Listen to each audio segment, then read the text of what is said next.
Dr. Sarah Chen adjusted her teaching materials on the lectern, her weathered hands moving with practiced efficiency. The advanced xenobiology classroom at the Galactic University of Kepler 442b buzzed with nervous energy as students from 17 different species settled into their seats. The semester's most challenging course was about to begin, and rumors about the human professor had already spread throughout the academic complex. "Welcome to Advanced Predator Studies," Sarah said, her voice carrying easily through the amphitheater-style classroom. "I'm Dr. Chen, and I'll be your instructor for the next 4 months." A ripple of whispers passed through the assembled students. The Zalari contingent, with their delicate crystalline features and gossamer wings, huddled together in the upper rows. The hulking Cronin students, despite their reputation as fierce warriors, had chosen seats near the exits. Even the proudly intellectual Vorthak, whose species had dominated galactic academia for millennia, seemed unusually subdued. Zixtar, a young Vorthak with the traditional purple-scaled skin and 4 arms, leaned toward his study partner. "I heard she's from Sol 3, he whispered, his translator rendering the words in perfect standard galactic. "A Deathworlder." His companion, a graceful Nalari named Silthara, flicked her antenna nervously. "My clutch sister took her introductory course last semester. Said the human demonstrated predator techniques by catching a live Terran hawk with her bare hands during lecture."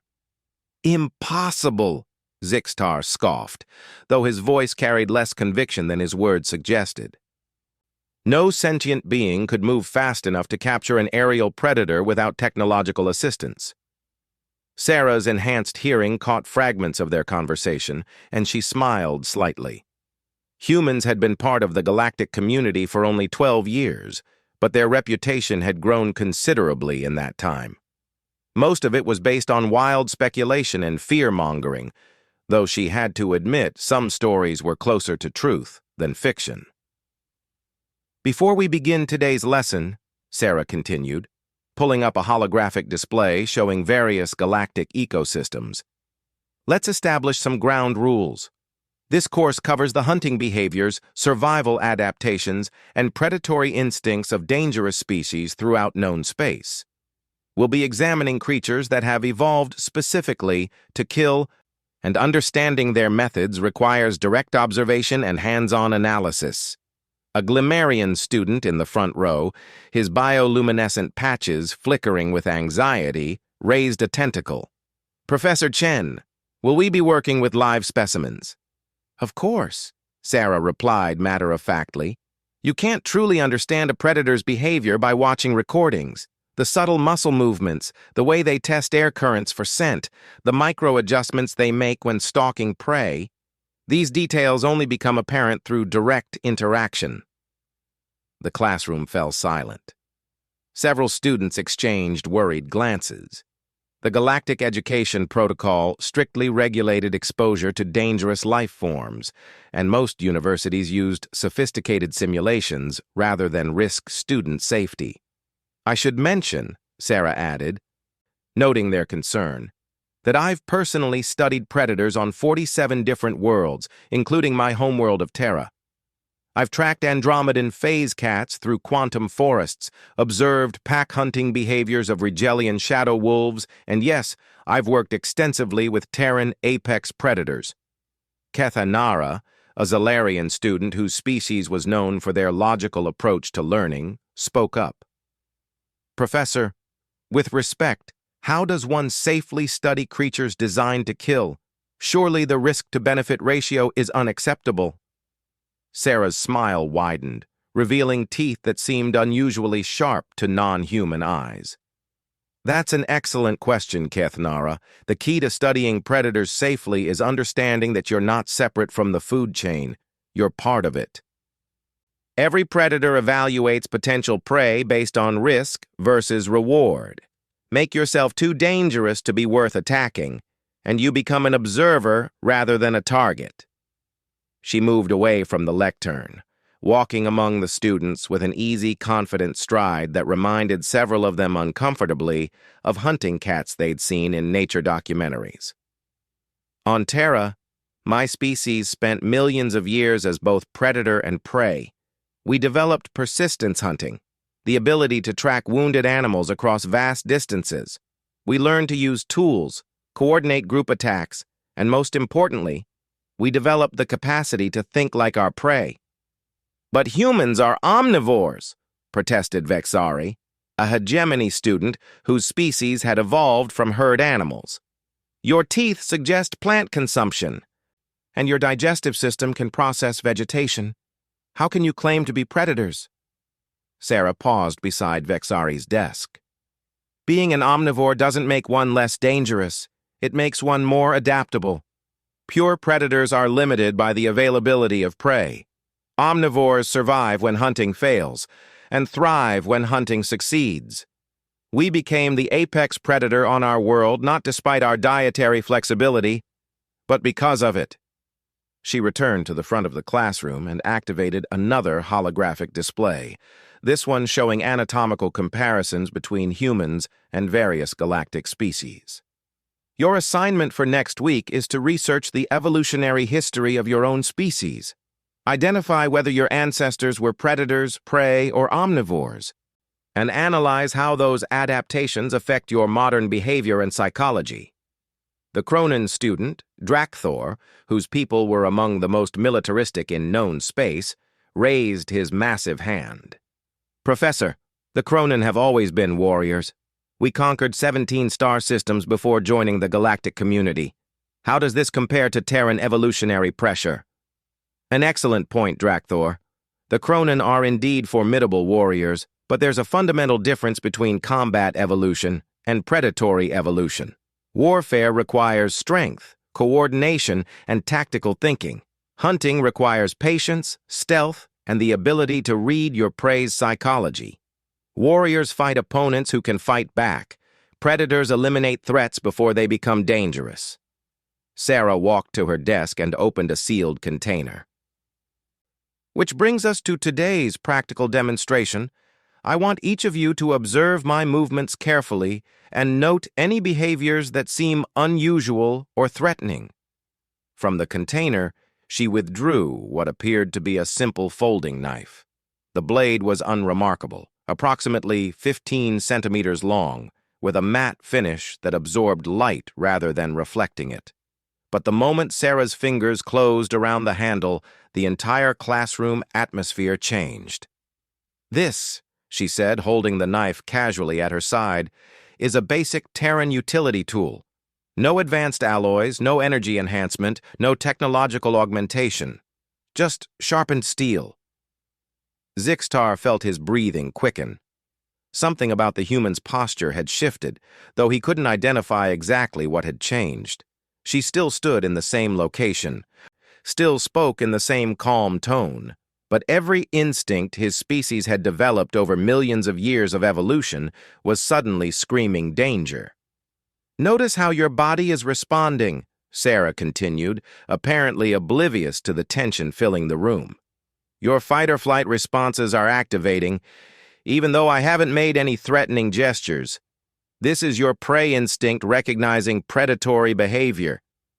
Silthara's antennae were now flat against her skull, a defensive posture her people adopted when facing natural enemies.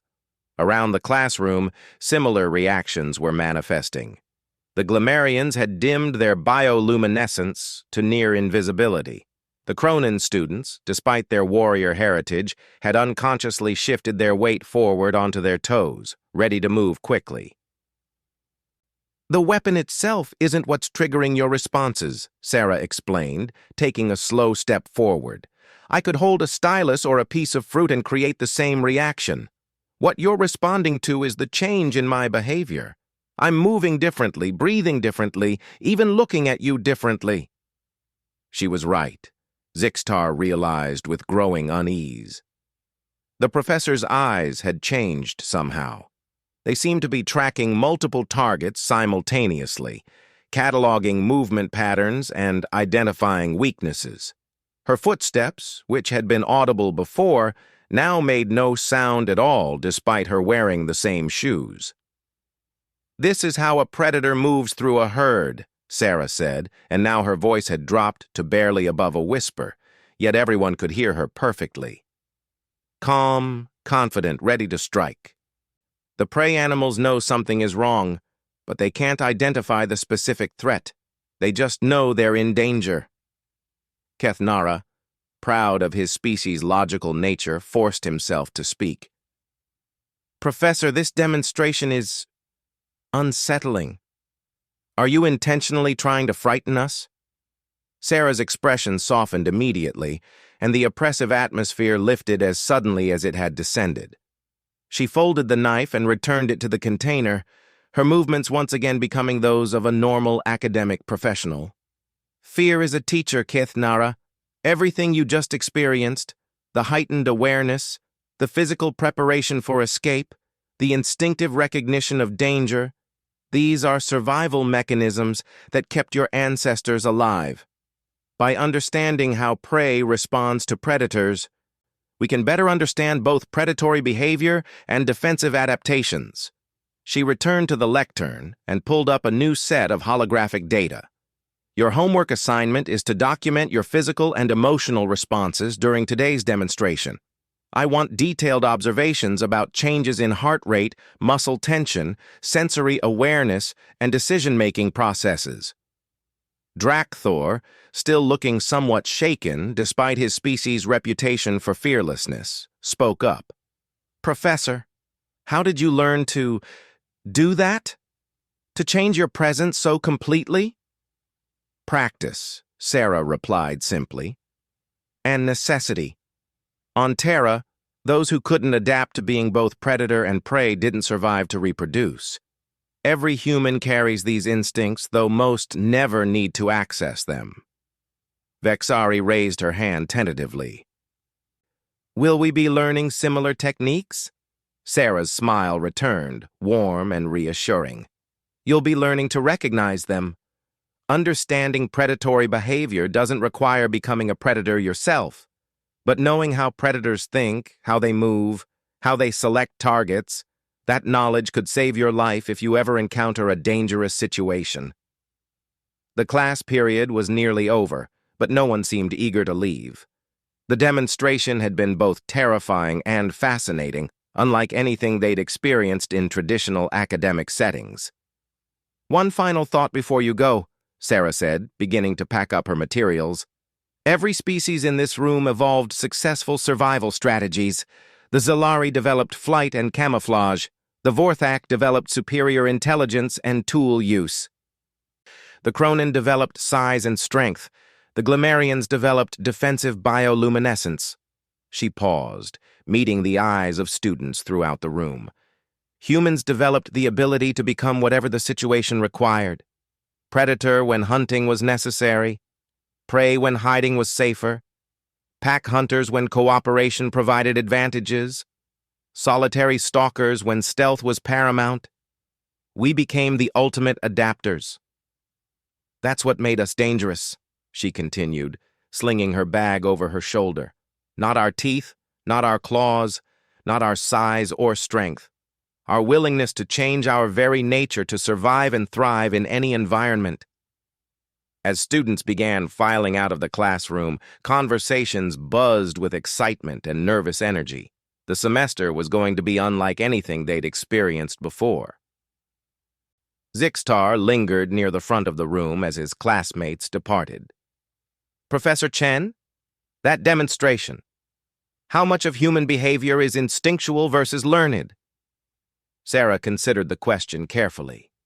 More than most humans realize, and less than most aliens fear. We're not mindless killing machines, Zixtar, but we're also not as domesticated as we sometimes pretend to be. She hefted her bag and headed toward the door. See you next week, and remember, bring your observation journals. Things are about to get much more interesting.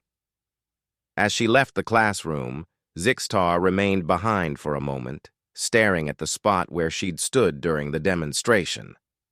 He replayed the experience in his mind, trying to understand exactly what had happened. The human hadn't threatened anyone directly, hadn't even raised her voice. Yet every student in the room had felt like prey in the presence of an apex predator. For the first time since enrolling in advanced predator studies, he wondered if he was truly prepared for what they might learn. But as unsettling as the experience had been, he found himself looking forward to the next class with a mixture of fear and anticipation. The semester was just beginning, and Dr. Sarah Chen had already proven that humans were far more complex and dangerous than anyone had imagined. The real question was what other surprises awaited them in the coming weeks. The week following Dr. Chen's knife demonstration had been filled with campus-wide speculation about the human professor. Students from other departments sought out those enrolled in advanced predator studies, eager for details about what had transpired in the classroom. The accounts varied wildly, but all agreed on one point: something extraordinary and frightening had occurred. Zixtar found himself at the center of these discussions, his logical Vorthak nature making him a trusted source for accurate information. Yet even he struggled to explain what had happened during that brief demonstration. His observation journal contained pages of notes, but the words seemed inadequate to capture the experience. "The atmospheric pressure didn't change," he told his clutch brother Nextal over their evening meal. "The temperature remained constant. The lighting was identical, yet every physiological sensor in my body registered imminent danger." Nextal, a psychology student, leaned forward with interest. "Pheromone release? Some form of chemical communication?" "Impossible." The Cronin students reacted just as strongly, and their chemical receptors function on completely different wavelengths than ours. No, this was something else entirely. As the second week began, enrollment in Dr. Chen's course had actually increased. Word of the unusual teaching methods had spread beyond the university, attracting audit students and guest researchers from across the Kepler system. The classroom, originally designed for 40 students, now hosted nearly 70 beings from 23 different species. Dr. Chen seemed unsurprised by the increased attendance as she entered the packed lecture hall. She carried a larger equipment case this time, along with what appeared to be a portable environmental control unit. "I see we have some new faces today," she said, her enhanced vision easily identifying the newcomers despite the crowded conditions.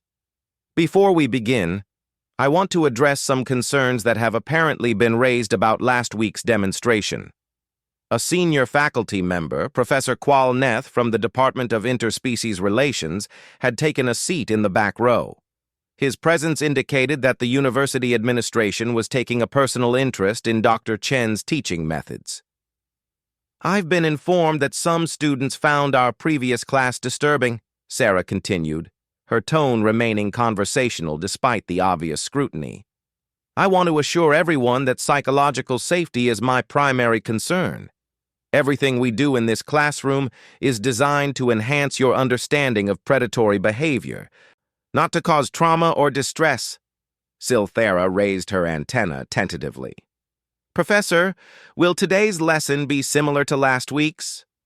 "More advanced," Sarah replied, opening her equipment case. "Last week, you experienced the sensation of being in the presence of a predator.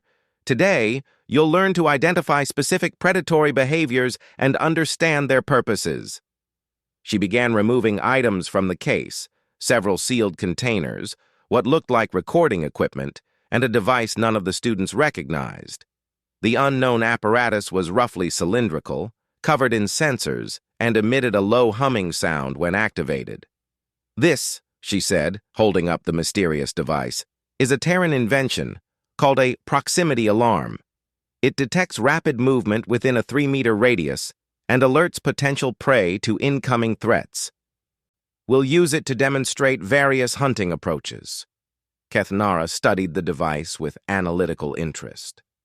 "Professor, are we to assume that humans develop technology specifically for predator detection?" "Among other things," Sarah confirmed, "humans have always been both predator and prey. Our technology reflects both aspects of our evolutionary history." She placed the proximity alarm on a small table in the center of the classroom and activated it. A green light indicated normal status, while a soft tone confirmed its operational state. "Now," Sarah said, moving to the edge of the classroom, "I want everyone to observe carefully. I'm going to approach this device using 3 different hunting techniques. Your task is to identify which approach would be most effective against different types of prey." The first approach was direct and obvious. Sarah walked normally toward the device, making no attempt at stealth. The proximity alarm activated when she was still 2 meters away, emitting a sharp warning tone and flashing red warning lights. "Standard approach," she explained, stepping back until the alarm reset. "High visibility, predictable movement pattern. This technique works against prey that is slower, weaker, or less intelligent than the predator. It relies on the predator's superior physical capabilities." Several students nodded in understanding. This approach matched their expectations for how predators behaved: direct, aggressive, and relying on natural advantages. "The second technique," Sarah continued, "is more sophisticated."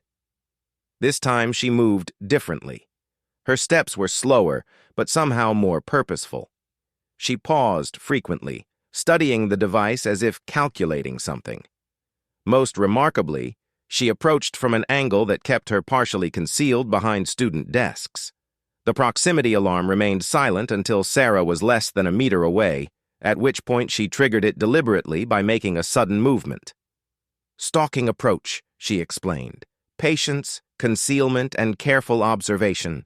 This technique is used against prey that is more alert or possesses better sensory capabilities than the predator." Drakthor, the Cronin warrior, looked puzzled. "Professor, why would a predator choose a slower method when direct approach is possible?" "Energy conservation and success probability," Sarah replied. "A failed direct attack wastes energy and often alerts other potential prey in the area. A successful stalking approach guarantees a kill while preserving the predator's energy for the actual strike." She reset the proximity alarm and prepared for the third demonstration. "The final technique is the most advanced. I want you to watch not just my movements but my entire presence in the room." What happened next defied the students' understanding of physics and biology. Sarah didn't disappear. They could still see her clearly, but something about her presence changed fundamentally. She moved through the classroom as if she belonged there, as if she were simply a natural part of the environment. The proximity alarm never activated. Sarah approached the device, touched it gently, and even picked it up briefly before setting it down again. Throughout the entire sequence, the alarm remained silent and green. "Infiltration technique," she said calmly. "Used against prey with sophisticated detection systems or high intelligence, the predator becomes part of the environment, triggering no alarm responses." The classroom was completely silent. Even Professor Qualneth in the back row was leaning forward, his scholarly composure replaced by obvious fascination. Vexari, the hegemony student, found her voice first. "Professor, that should be impossible. The device was functioning normally. How did you avoid triggering its sensors?" Sarah's smile held a hint of mystery. "The proximity alarm detects rapid movement, not presence. By controlling my approach speed and movement patterns, I could interact with the device without triggering its warning systems." "But we watched you the entire time," protested Zixtar. "You were clearly moving toward it." "Were you watching me?" Sarah asked. "Or were you watching the alarm?" The question hung in the air as students realized the truth. During the third demonstration, their attention had been focused on the device, waiting for it to activate. They'd been aware of Dr. Chen's movement, but hadn't been actively tracking her approach. "This is why the infiltration technique is so effective," Sarah continued. "It doesn't rely on invisibility or supernatural abilities. It exploits the target's attention patterns and expectations." She opened one of the sealed containers and withdrew what appeared to be a small, furry creature about the size of a student's hand. The animal was clearly artificial, too perfect, too still, but remarkably lifelike. "This is a replica of a Terran mouse," she explained, placing the model on the table next to the proximity alarm. "Mice are prey animals with exceptional sensory capabilities. They can detect approaching predators through vibration, scent, sound, and movement." She reset the proximity alarm and moved back to the edge of the classroom. "Watch carefully. I'm going to demonstrate how different predatory approaches affect prey behavior." The first approach was the direct method she'd shown earlier. As she moved normally toward the table, she also provided narrative. A mouse facing a direct approach has several options: freeze and hope to avoid detection, flee immediately, or attempt to confuse the predator with erratic movement patterns. When the proximity alarm activated, Sarah immediately shifted to aggressive posture and rushed the table. The demonstration was purely theatrical, but the effect was dramatic. Several students instinctively pulled back as she moved. Direct approach conclusion: fast but potentially unsuccessful. If the prey escapes initial contact, the predator has wasted significant energy and lost the element of surprise. She reset the setup and demonstrated the stalking approach. This time, her movement was patient and calculated. She used cover effectively and moved only when the imaginary prey's attention would be elsewhere. Stalking approach allows the predator to get much closer before detection. However, it requires significant time investment and sophisticated environmental awareness. When she finally triggered the alarm and completed the theatrical attack, the result seemed much more inevitable than the direct approach. "Now," she said, preparing for the final demonstration, "observe the infiltration technique." This demonstration was the most unsettling of all. Sarah moved through the classroom as if simply rearranging furniture or checking on students. She approached the table casually, examined the proximity alarm with apparent academic interest, and even picked up the model mouse to study it more closely. Throughout the entire sequence, her presence seemed completely unthreatening. Yet when she suddenly shifted posture and simulated the final strike, the change was so dramatic that several students gasped in surprise. "The infiltration technique succeeds because it bypasses the prey's detection systems entirely," she explained. "The prey doesn't recognize the predator as a threat until it's too late to escape." Professor Qualneth spoke for the first time during the class. "Dr. Chen, these demonstrations are remarkable, but I'm concerned about their practical applications. Are you suggesting that humans routinely employ these techniques in daily life?" Sarah's expression became more serious. "That's an excellent question, Professor Qualneth. The answer is both yes and no." She moved to the front of the classroom and activated a holographic display showing various scenes of human society. Modern humans rarely need to hunt for survival, but these same techniques appear in virtually every aspect of our civilization. The first image showed a human business negotiator. Sales professionals use infiltration techniques to build trust with potential customers. They become part of the customer's environment, avoiding triggering defensive responses. The second image depicted military personnel. Soldiers use stalking approaches for reconnaissance and tactical positioning. Patience and environmental awareness become tools for gathering information rather than hunting prey. The third image showed what appeared to be human children playing. Even human games incorporate predatory behaviors. Hide and seek teaches concealment and detection. Tag incorporates pursuit and evasion. Sports like football or basketball require pack hunting coordination. Silthera raised her antenna thoughtfully. "You're suggesting that human society is built around predatory adaptations?" "I'm suggesting that human society incorporates both predatory and cooperative elements," Sarah corrected. "We learned to hunt together, which required trust, communication, and mutual support. But we also learned to compete with each other when resources were scarce." She advanced to another series of images showing various human institutions. Human law enforcement uses tracking skills to investigate crimes. Human educators use patience and observation to understand student needs. Human scientists use systematic approaches to hunt for knowledge and discoveries. Drakthor looked confused. But these applications seem beneficial rather than threatening. How does this relate to the danger we felt during last week's demonstration? Because, Sarah said, her tone becoming more serious, the same skills that make humans effective cooperators and problem solvers also make us extremely dangerous when those cooperative systems break down. She closed the holographic display and faced the class directly. A human who chooses to become an actual predator, someone who decides to hunt other sentients, has millions of years of evolutionary refinement backing their actions. They understand psychology, patience, environmental manipulation, and social infiltration. The classroom fell silent as the implications became clear. The techniques Dr. Ek Chen had demonstrated weren't just academic curiosities, they were glimpses into humanity's potential for both creation and destruction. Kethnara spoke quietly. Professor, how do we defend against such techniques if humans decide to become hostile? Sarah's smile returned, but it held a more complex mixture of reassurance and warning.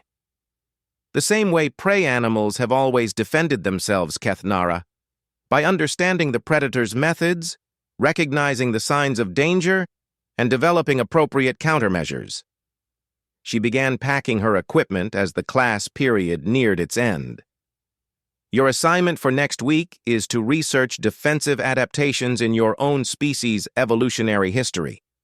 I want you to identify which techniques your ancestors used to avoid predation, and consider how those same methods might apply to modern situations. As students began gathering their belongings, Sarah added one final instruction. I also want you to practice awareness exercises. Spend time each day consciously observing your environment.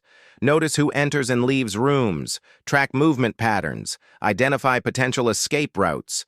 This isn't paranoia, it's survival intelligence. Professor Qualneth approached the front of the classroom as students filed out. Dr. Chen, I must say your teaching methods are unconventional, but effective, Sarah replied calmly. These students will leave this course with a deeper understanding of predatory behavior than any simulation or theoretical study could provide. That knowledge could save their lives. And if it doesn't? If this knowledge is misused? Sarah's expression became grave.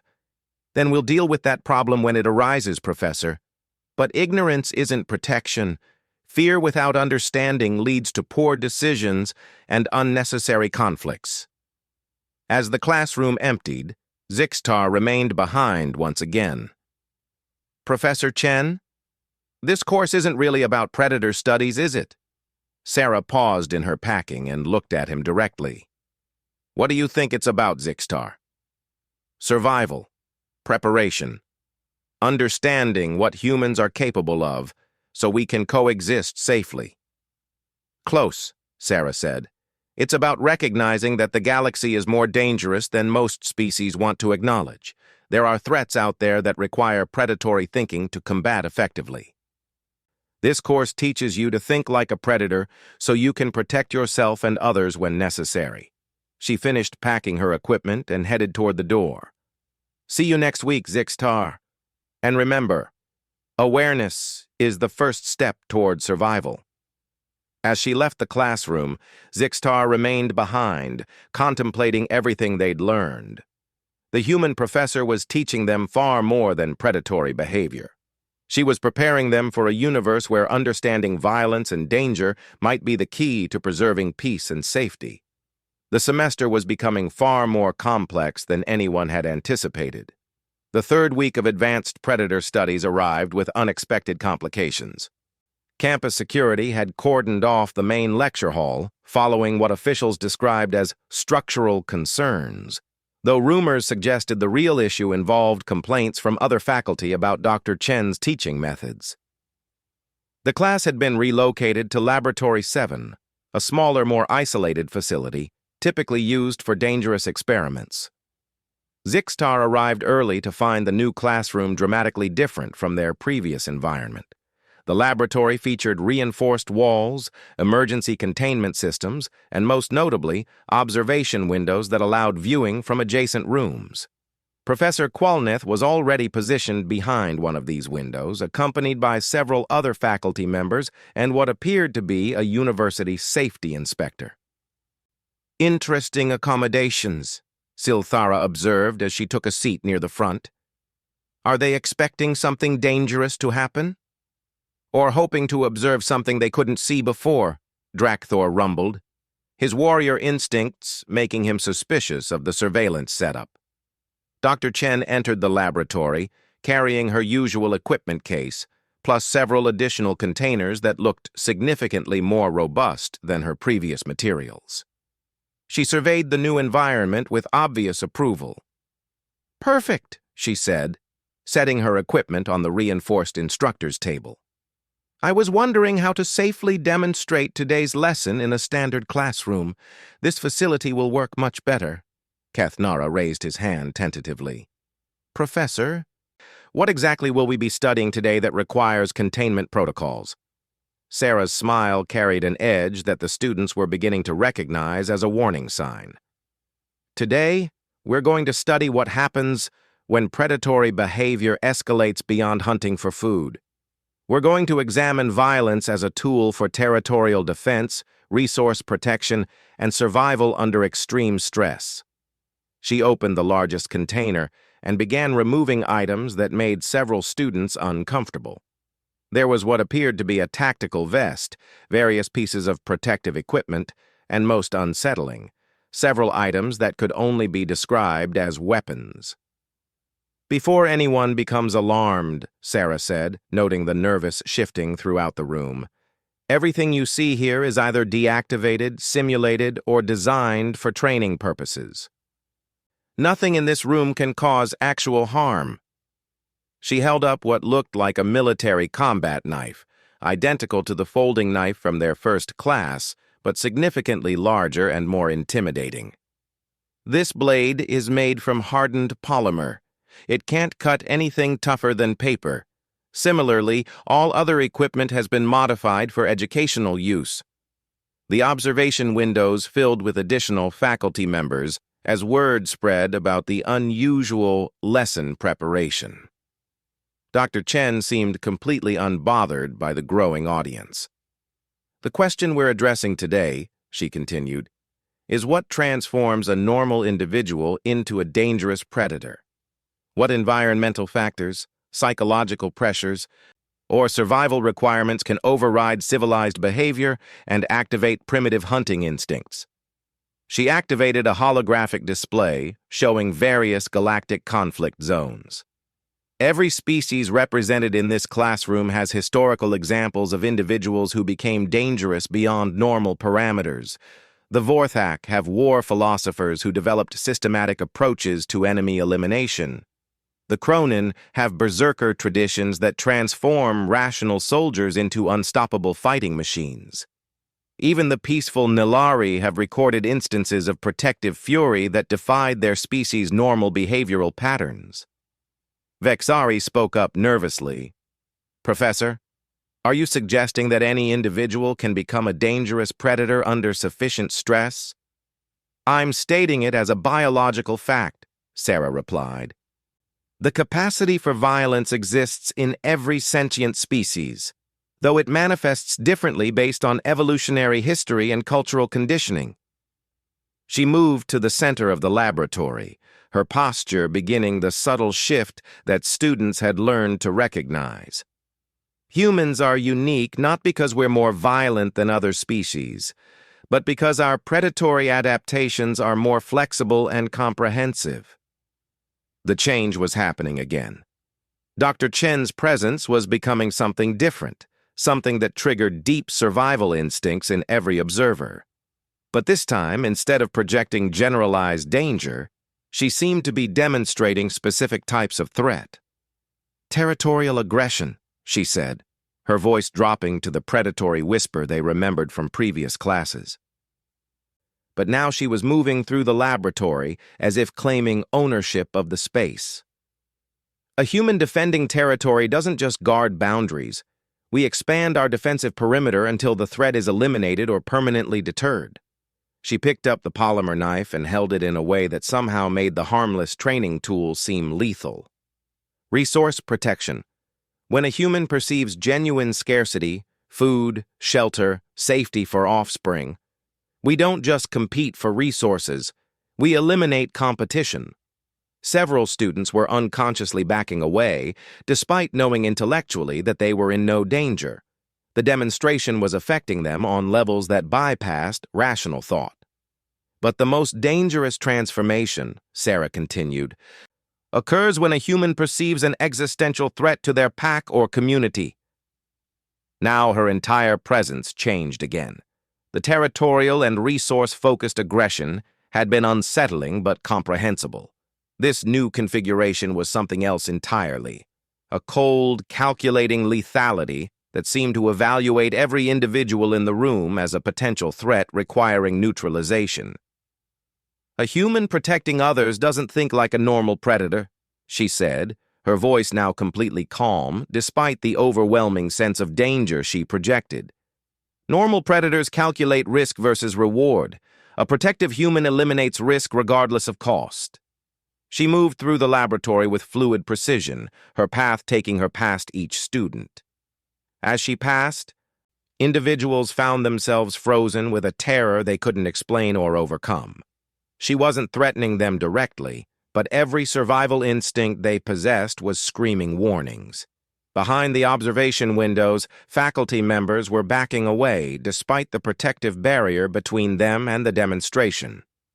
Professor Qualneth was speaking rapidly into a communication device, though whether he was calling for additional security or requesting medical assistance for himself was unclear. "This," Sarah said, completing her circuit of the laboratory and returning to the instructor's position, "is why humans are feared throughout the galaxy. Not because we're stronger or faster or more intelligent than other species, but because our psychological framework allows us to become whatever type of predator the situation requires." She set down the polymer knife and immediately returned to her normal classroom presence. The oppressive atmosphere lifted, leaving students gasping and shaking as their stress responses slowly returned to normal levels. "I want to be absolutely clear," she said, her tone once again that of a concerned educator, "that what you just experienced was a demonstration of capability, not intent. Humans don't randomly transform into dangerous predators. These responses are triggered only by genuine threats or extreme circumstances." Zixtar found his voice first, though it carried a tremor he couldn't control. "Professor, how is such transformation possible?" The psychological shift seemed complete. "Millions of years of evolution," Sarah replied. "Human ancestors survived by being adaptable. When cooperation was advantageous, we formed complex social groups. When violence was necessary, we became efficient killers. The neural pathways for both behaviors remain active in modern humans." Silthara's antennae were still pressed flat against her skull.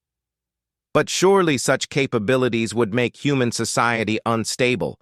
How do you maintain civilization with such dangerous individuals?" Sarah's expression became more serious. "Through systems designed by people who understand human nature, our laws, social structures, and cultural institutions all evolved to channel human aggression in productive directions while preventing it from becoming destructive." She opened another container and withdrew what appeared to be academic texts and research papers. "Human military organizations don't just train soldiers to fight, they train them to control and direct their aggressive instincts. Human law enforcement doesn't just apprehend criminals, they're trained to de-escalate dangerous situations whenever possible." "But what happens when those systems fail?" Kethnara asked. "When humans are placed in situations where their protective or survival instincts override social conditioning?" Sarah's pause before answering suggested the question had no simple response. That depends entirely on the individual human and the specific circumstances. Some maintain their moral framework even under extreme stress. Others, she trailed off, leaving the implication hanging. Drakthor, whose warrior background gave him a different perspective on violence, spoke up. Professor, you speak of human violence as if it's uniquely concerning. The Kronen have destroyed entire civilizations when threatened. How are human capabilities different? Scale and precision, Sarah replied immediately. Kronen warfare is impressive but straightforward. Overwhelming force applied until victory is achieved. Human warfare involves psychological manipulation, long-term strategic thinking, and the willingness to sacrifice anything, including our own lives, to achieve objectives. She pulled up a new holographic display showing historical battle analyses. A Kronen army fights until they win or die. A human army fights until the enemy's capacity for resistance is permanently destroyed. We don't just win battles, we eliminate the possibility of future conflict. The observation windows were now packed with faculty from across the university. Word had clearly spread about the unusual demonstration occurring in Laboratory 7. Which brings us to today's practical exercise, Sarah announced, causing another wave of nervous tension throughout the room. She opened the final container and withdrew what appeared to be a complex scenario generator, a device that could create immersive holographic environments for training purposes. You're going to experience simulated threat scenarios and observe your own responses. The goal is to understand how your species' evolutionary adaptations manifest under stress. The first scenario materialized around them. A space station under attack, with emergency klaxons sounding and simulated explosions in the distance. Students found themselves responding according to their evolutionary programming. The Zalari immediately sought elevated hiding spots. The Kronen formed defensive positions. The Vorthak began analyzing escape routes and tactical options. Notice how your responses are automatic, Sarah observed as the scenario played out. You don't consciously decide to follow these patterns. Your instincts take over. The second scenario was more complex, a resource shortage simulation where different species groups had to compete for limited supplies. Tensions escalated quickly as students found themselves experiencing genuine stress, despite knowing the situation was artificial. This is how civilizations collapse, Sarah explained, as conflicts began developing between species groups in the simulation. When cooperation fails and survival instincts activate, rational decision-making becomes secondary to immediate needs. But the final scenario was the most revealing. Sarah programmed a situation where students had to protect simulated offspring or packmates from a gradually escalating threat. The transformation in behavior was dramatic. Even the most peaceful species became aggressive and territorial when their protective instincts activated. Every species in this room has the capacity for violence when properly motivated, Sarah concluded as the simulation ended. The difference is how that capacity manifests and how effectively it can be controlled or directed.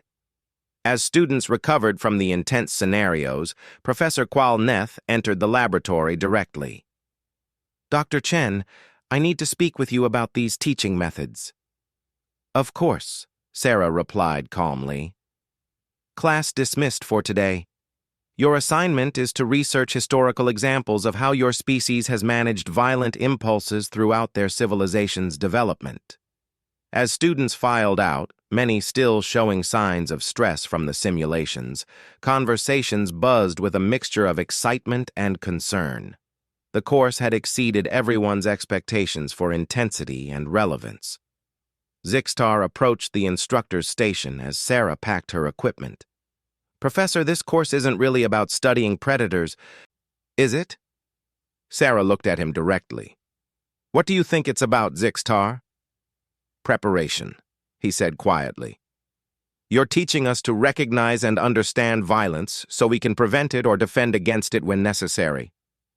And you're showing us that every species has these capabilities so we can work together instead of fearing each other. Sarah's smile was warmer than any expression she'd shown in class. Very good, Zixtar. Yes, this course is about understanding the reality of violence while learning to prevent its unnecessary use. She finished packing and headed toward the door where Professor Qualnith waited with obvious concern. The galaxy is becoming more dangerous, not less. Trade disputes are escalating, resource conflicts are increasing. Some species are developing isolationist policies that could lead to larger conflicts. And you believe understanding predatory behavior will help prevent wars? I believe ignorance about the capacity for violence makes wars more likely, Sarah replied. When species understand each other's capabilities and limitations, they can negotiate from positions of informed strength rather than fearful weakness. As they prepared to leave the laboratory, Zixtar asked one final question. Professor, are humans really as dangerous as you've demonstrated? Sarah paused at the doorway. Humans are exactly as dangerous as we need to be, Zixtar. No more, and hopefully no less. She left the laboratory, followed by Professor Qualnith and his continued questions about university policy and student safety. Behind them, Zixtar remained for a moment, processing everything he'd learned. The course had revealed uncomfortable truths about every species' capacity for violence, but it had also demonstrated the possibility of understanding and managing those capabilities constructively. As unsettling as the lessons had been, Zixtar found himself looking forward to next week's class. After all, if Dr. Chen was right about the galaxy becoming more dangerous, then understanding these darker aspects of sentient nature might be essential for preserving the peace and cooperation that had defined galactic civilization. The semester was proving to be far more valuable than anyone had anticipated, though perhaps not in the ways they had originally expected.